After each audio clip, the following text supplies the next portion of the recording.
वैष्णवीचे वडील अनिल कसपटे आणि वैष्णवीचे काका मोहन कसपटे आपल्या सोबत जोडले गेले आहेत। वैष्णवी हगवणे आत्महत्या प्रकरण आणि या प्रकरणी राजेंद्र हगवणेला आता अटक केल्यानंतर पहिली प्रतिक्रिया आपण वैष्णवीच्या वडिलांची घेणार आहोत। अनिल कसपटेची आणि वैष्णवीचे काका मोहन कसपटे, काय पहिली प्रतिक्रिया आहे अनिलजी या सगळ्या मुद्द्यावर? राजेंद्र हगवणेला आता ताब्यात घेण्यात आलंय, सुशील हगवणेला सुद्धा अटक करण्यात आली आहे पहाटे 4:30 वाजता।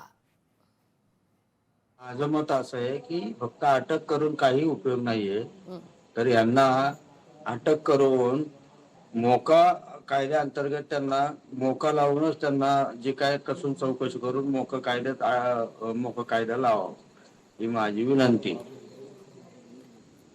मोका लावण्याच्या दृष्टिकोनातून तुम्ही दादांची काही भेट घेणार आहात का? काल जेव्हा तुम्ही अजित पवार यांच्याशी संवाद साधला तेव्हा दादा म्हणाले होते पळून पळून जाणार कुठे, 3 पथकं तयार केली आहेत, आज तर मुसके आवळणारच आणि आता अटकही करण्यात आली आहे। मोकाची तुम्ही मागणी करताय, अजित पवार यांची भेट घेणार आहात का? हो, अजित दादांची भेट घेऊन आम्ही त्यांना निवेदन देणार आहे, त्यांच्याशी बोलणार आहे की कठोरात कठोर शिक्षा होईल तेवढी द्या। अगदी अनिलजी, तुम्ही असं म्हणालेला की सासू शशांक हगवणे आणि नणंद करिश्मा यांना ज्या ठिकाणी ठेवण्यात आलेले आहे तिथं त्यांना VIP ट्रीटमेंट दिली जाते, अगदी हॉटेलचं जेवण सुद्धा दिलं जात आहे असा तुम्ही थेट आरोप केलेला होता, नावही तसं घेतलेलं होतं।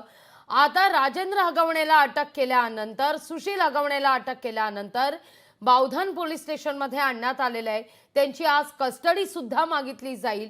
आता नेमकं तुमचा पुढचा स्टँड काय असणार आहे? VIP ट्रीटमेंट न देण्यासंदर्भात तुम्ही या सगळ्या विषयी काही गांभीर्यानं पावलं उचलणार आहात का? काही भेटीगाठी घेणार आहात का? जशी ह्या 3 लोकांना VIP ट्रीटमेंट मिळत होती पहिले सुरुवातीला, तशी ह्या दोघांनाही VIP ट्रीटमेंट मिळू नये, कारण आणि याच्या आधी असं की त्यांचा एक बातमी अशी आली की यांनी माझी मुलगी मारून तर मारून हे हॉटेलमध्ये कशाचाही हे न करता, म्हणजे त्यांना कुठला लवलेस नाहीये, कुठली हे नाहीये, इतके क्रूरपणाने हॉटेलमध्ये मटणावरती ताव मारतात। म्हणजे हे किती यांची वृत्ती पहा कशी आहे, यांची वृत्ती बघा। आणि म्हणजे ह्यांना माझ्या मुलीचं काही घेणं देणं नाही, यातूनच तुम्ही समजून जा की हे काय लेवलची लोक आहेत आणि यांनी माझ्या मुलीला काय काय केलं असेल। अनिलजी, यांची वृत्ती अशी आहे, हा माज अद्यापही उतरलेला नाहीये, कारण आमच्या प्रतिनिधीनं त्याला ताब्यात घेतल्यानंतर, पोलिसांनी ताब्यात घेतल्यानंतर बावधन पोलीस ठाण्यात जेव्हा आणण्यात आलं तेव्हा आमच्या प्रतिनिधीनं, लोकशाही मराठीच्या प्रतिनिधींनी, चंद्रशेखर भांगे यांनी त्यांना सवाल विचारला राजेंद्र हगवणेला, राजेंद्र पश्चाताप वाटतोय का?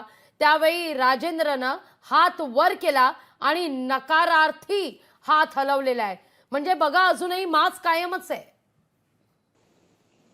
यातून काय सिद्ध होतं आपल्या माध्यमातूनच जनतेसमोर येईल। माझी मुलगी तर गेली, पण माझ्या मुलीला न्याय मिळावा हीच एवढीच माझी अपेक्षा आहे। अनिलजी, काल बाळ तुमच्या ताब्यात देण्यात आलं, हे बाळ ताब्यात देत असताना त्या ठिकाणी वैष्णवीचे काका मोहन कसपटे सुद्धा पोहोचलेले होते। ती कोण व्यक्ती होती, कसा संपर्क साधण्यात आलेला होता, या सगळ्याविषयी काही माहिती मिळतेय का आता या सगळ्या संदर्भात? काल सकाळी माझा भाऊ, माझे 2 भाऊ, माझे दाजी, जिकडे बाळ होतं कर्वेनगर वारचे या बाजूला, तर तिथं गेल्यानंतर सकाळी तिथं बाळ नव्हतं, तिथनं कुठंतरी बाहेर पळवलं होतं। पण ज्यावेळेस आपल्या माध्यमातून ही बातमी बाहेर पसरली त्यावेळेस त्यांनी बाणेर हायवेला एक अनोळखी इसम आला आणि बाळ हातात देऊन 1-2 मिनिटात निघून गेला। बा आणि काय विचारायचं तर आमच्या भावाला गैवरून आलं बाळाला पाहून. बाळाच्या ह्याच्यात ते तेवढ्या गडबडीत तो तिथनं निघून गेला माणूस. बाणेर हायवेला ताब्यात दिलं बाळ. म्हणजे अगदी कोणाच्या घरातही नव्हतं, हायवेला आणून दिलं बाळ.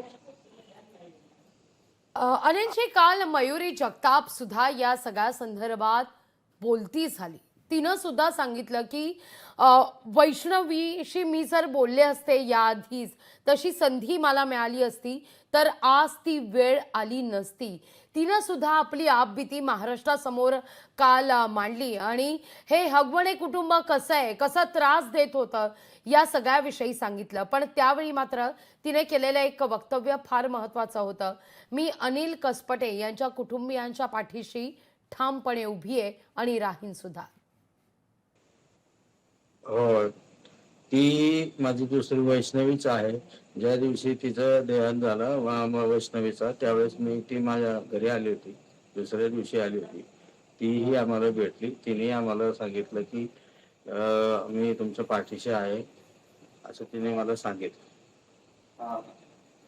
अनिलजी, वैष्णवी कधी या सगळ्या प्रश्नी कधी वैष्णवी एक वडील म्हणून तुमच्याकडे कधी व्यक्त झालेली होती, म्हणायची की आता हे सगळं सहन होत नाहीये, यातून मला बाहेर काढा? मी आता 2 दिवस हेच सांगत आलोय ताई. मला जास्त काय आता त्या बाबतीत सांगायचे वाटत नाही. कारण वारंवार मी ह्याच गोष्टी सांगतोय.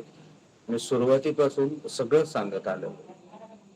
फक्त माझ्या मुलीला न्याय द्यावा आपल्या माध्यमातून, एवढीच माझी विनंती आहे.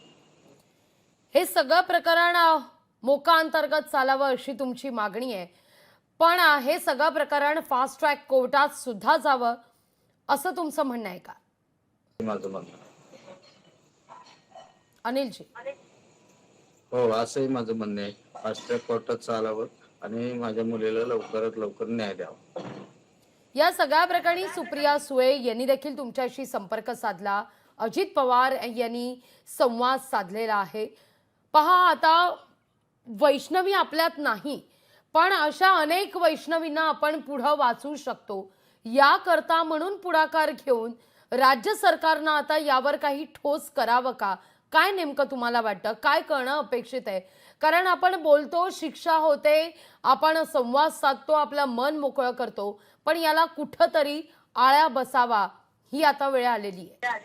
ह्या अशा लोकांची वृत्ती, अशा लोकांना वेळीच वेठीत धरून जर यांना मोकांतर्गत कारवाई केली तर जनतेचा विश्वास बसेल की ह्या वैष्णवीच्या बाबतीत जे झालं आणि वैष्णवीच्या ज्या मारेकऱ्यांना जी सजा झाली, तर यापुढे अशी लोक तयार होणार नाहीत, असं जनतेला संदेश जाईल.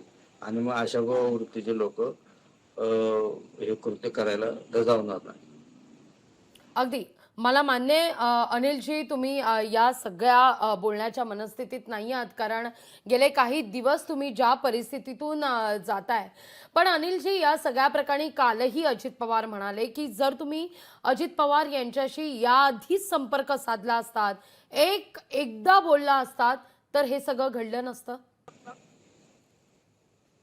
काही माझी तेवढी हे नाहीये, दादांपर्यंत पोहोच नाहीये माझी. आम्हाला या गोष्टीचं ज्ञान नाहीये, ना कोर्ट ना पोलीस चौकी. आम्ही 3 गोष्टीपासून काही लांब आहे, दवाखाना, कोर्ट आणि पोलीस स्टेशन. त्यामुळे या गोष्टीची आम्हाला जास्तीची माहिती नाहीये, त्या वाटेला आम्ही जात नाही. माझ्या मुलीचं झालंय.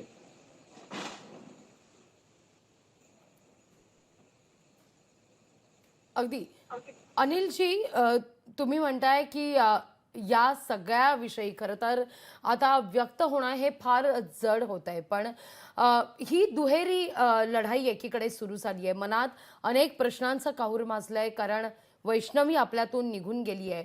वैष्णवीचं ते भविष्य, वैष्णवी ज्या बाळामध्ये आपलं भविष्य पाहत होती, ज्याला घडवू पाहत होती, ते बाळ आज तुमच्या ओटीत आहे आणि या बाळाचं भविष्य घडवणं आता तुमच्या हातात आहे. अनिलजी? हो, आपल्या माध्यमातून मला असं सांगायचं आहे की बाळाचा ताबा आमच्याकडे द्यावा, कायमस्वरूपी आमच्याकडे राहावं. कारण यांनी माझ्या मुलीला मारलं, तसं या माझ्या नातवालाही काय बरं वाईट करतील असं मला शंका आहे. म्हणून या बाळाचा ताबा कायमस्वरूपी आमच्याकडे राहावा अशी मला विनंती आहे आपल्या माध्यमातून. त्या दृष्टिकोनातून तुम्ही काही लेखी तक्रार करणार आहात का, काही निवेदन सादर करणार आहात का? आज कोर्टात जाणार आहे आम्ही, आज तक्रार देणार आहे. अनिलजी, ते बाळ हातात घेतल्यावर, ते कडेवर घेतल्यावर गहिवरलेले ते आजोबा, ते वैष्णवीचे वडील अवघ्या महाराष्ट्रानं काल पाहिले. ती भावना व्यक्त करण्यासारखी नाहीये. ती भावना काय होती ते महाराष्ट्रानं अनुभवलेली आहे.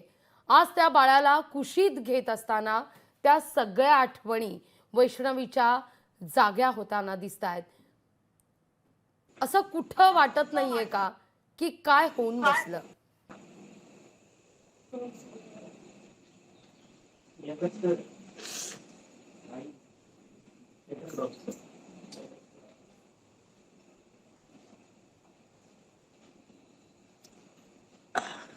काय सांगत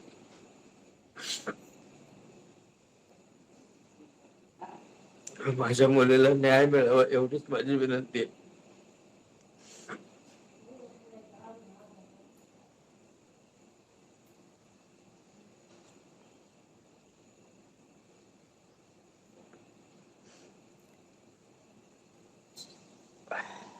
तुम्ही असं हतबल होऊन चालणार नाही, कारण लढवई तुम्ही बाप आहात.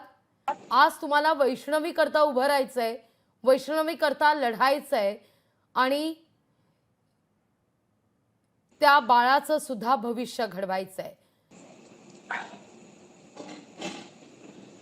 आज कोर्टात गेल्यानंतर या सगळ्या विषयी निवेदन देत असताना अनिलजी, अगदी शेवटचा सवाल विचारते, मला तुमची मानसिकता लक्षात येते.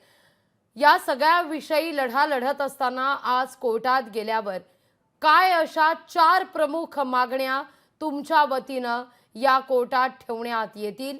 एकतर मोका लावण्याची मागणी तुम्ही करताय राजेंद्र हगवणे यांच्यावर, याखेरीज या हगवणे कुटुंबियांना कडक शासन व्हावं या दृष्टिकोनातून काय मागणी आणखीन केली जाणार आहे?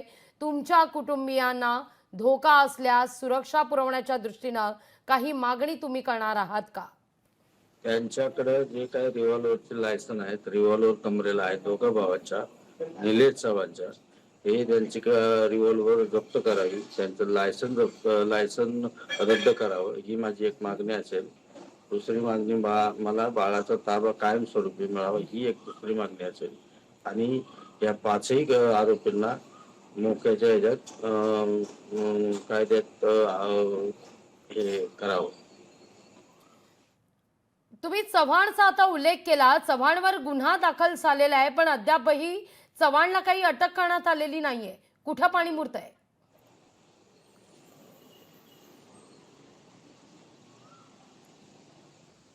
तर ते मी कसं सांगणार?